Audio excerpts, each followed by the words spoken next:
arrival of the 230 women freshmen in the class of 1974, Yale now had 800 women undergraduates in all, but given the 4,000 men, it was still a 5-to-1 ratio. Over in the coeducation office, Elga Wasserman was drumming her fingers. Kingman Brewster had still not responded to her May 26th letter conveying the news that the coeducation committee had voted against his 1,000-man quota. He had made no comment on the final coeducation report she sent afterward. Wasserman had stepped well over the line with that report, but she was not prepared to go one step further and take it public before Brewster responded. As a result, few at Yale knew of the committee's stance on Yale's gender quotas, and no one had seen the damning data in Appendix E on the near absence of women faculty at Yale. All was on hold until Brewster acted. At least the final steps of publishing Sex and the Yale Student had gone well. The initial run was 10,000 copies, 5,000 for Yale's undergraduates and 5,000 for Yale faculty, administrators, and graduate students. The students on the Human Sexuality Committee had needed a place to store the booklets once the Yale University Press finished printing them, and so now the boxes of Sex and the Yale Student were stacked in Wasserman's office. She was happy to help. The booklets were not there for long, however. The committee began distributing them on September 10th, and within 2 weeks, they ran out, and Yale had none left to send the 50 different campuses that sought copies for their own students. Your interest in Yale's new sex booklet is shared by so many others that we are currently out of copies, Wasserman wrote the Dean of Admissions at Skidmore College. A second printing was ordered. Classes that fall started September 17th, but a different beginning caught some students' attention.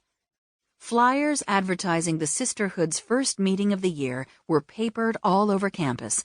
Vanderbilt Lounge, September 21st, 7:30 p.m. By the time the meeting started, 70 women students filled the room, freshmen, sophomores, juniors, and seniors, nearly 5 times as many as the meetings last spring. It was a huge number of women, said Patty Mintz of Massachusetts, who was now a sophomore. It felt like 1/4 to 1/3 of the women in the school. The meeting began with an introduction by one of the Sisterhood veterans, and then the students went around the room, each saying why she had come and what she hoped the Sisterhood might accomplish. The older girls talked about how isolated they had felt in their first year at Yale, how hard it had been to meet other women.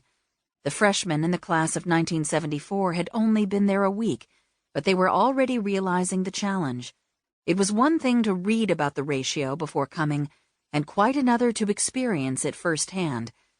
The old campus quadrangle that held all the freshmen was as long as 2 city blocks. The women were at the end of the quadrangle in Vanderbilt Hall, but every other dorm on the old campus was filled with the freshman men. Patty Mintz listened carefully as each student at the Sisterhood meeting spoke. She was struck by how so many had the same goals.